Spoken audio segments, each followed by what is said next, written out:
My name is Mike Wynn, and I'm from Napomo. First, I want to commend the subcommittee for the work that they've done on this ordinance.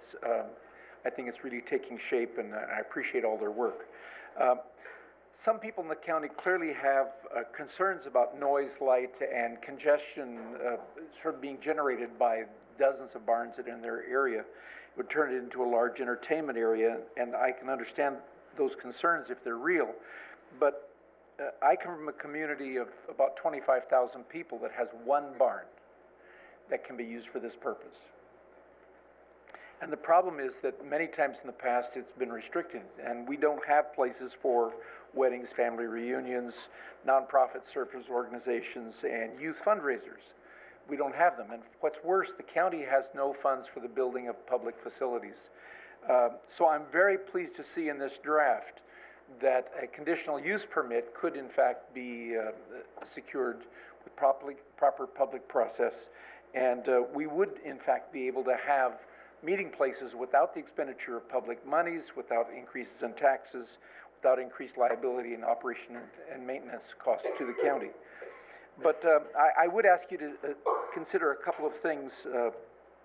One, please recognize that when you exempt families in an ordinance, you probably are not achieving the goal you want, because in small, close-knit communities, there have been generations of connections between people that would have birthdays and reunions and weddings, and they're not blood relatives.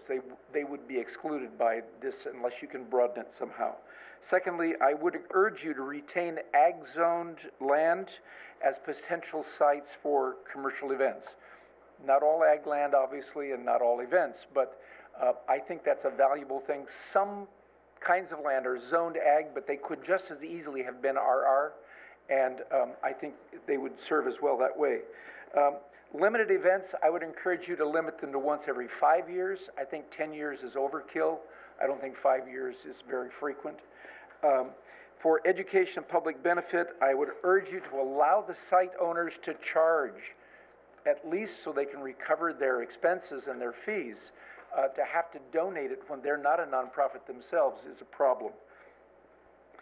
12 events a year in those sorts of things would not be highly frequent. That's once a month. I think 6 is too few. Last, for commercial, I would urge you to streamline them up. 1 year, maybe for the first time around, but then renew it every 2 years seems to be simpler, and it would certainly save staff time and money. And last, I love the table on page 2-26. If that can't be streamlined, we're in a lot of trouble. But with that, again, I do appreciate the work, and I hope you'll adopt it. Thank you, Mr. Wynn. Thank you. Pearl Munak, 3770 North River Road, Paso Robles. I came here to oppose the recommendation for a limit of 300 people attending nonprofit events and on ag land without a permit. The permit process seems to always have at least one requirement which is unreasonable or unreasonable as applied to a particular situation, and it can come down to an endless hassle over somebody's interpretation of a rule, and it's just a problem, which is not necessary. I am myself a farmer. I don't hold any events on my property. My neighbor does, the new Paso Robles Hot Springs and Spa, and we don't complain about it. Doesn't bother us. Anybody who complains about a nonprofit event, I would advise them to be more tolerant. It's for a good cause. It's not commercial. I'm also president of a nonprofit, Transitional Food and Shelter Incorporated, giving temporary shelter to people coming out of hospitals who need bed rest and have no bed to rest in. There's no way in the world that my nonprofit could sell 300 tickets to anything, and that's true of almost all nonprofits. I don't know of but one nonprofit that can sell that many tickets, and that's the Central Coast Wine Classic. And if there are others, I say more power to them. Let's encourage them and leave them alone.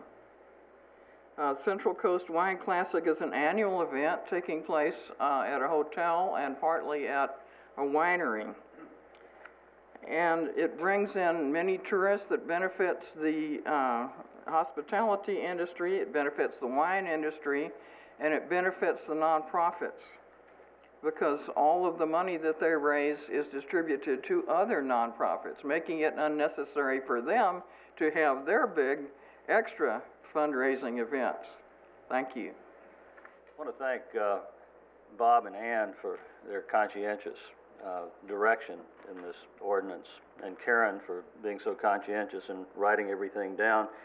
And yes, I raged and howled and yelled about the ordinance because of the fact that I thought it was being limited to 300 people. Stop just sort of sackcloth and ashes, I suppose. At any rate, I've been in Avila Beach since 1978. I currently live there and have a great love for it. And I do think that some of the input that's being received with respect to this ordinance is from people who simply don't want to be bothered by attractive music or attractive events or parking or whatever is going on. And I find that extremely unfortunate, and that has something to do with my dissatisfaction with some of the ancillary input that came into Bob and Ann through the committee. The Central Coast Wine Classic last year, and through the auction that takes place on Saturday of every second weekend in July, and which has an auctioneer which you can hear beyond the property line, dropped in its proceeds $210,000 below the previous year. That was just after the mortgage issue. Now, I can tell you again, it will drop. And it could drop 150,000 or 200 or whatever. So it is conceivable that this event could fail. The same thing happens every year. Everything's cyclical. We all know that. So at some point, the concern about making it work becomes an anxiety about making it work.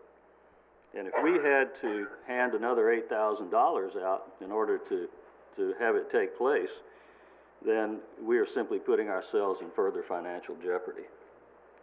I love the fact that there are no permits at present and that we don't have to spend money to do it.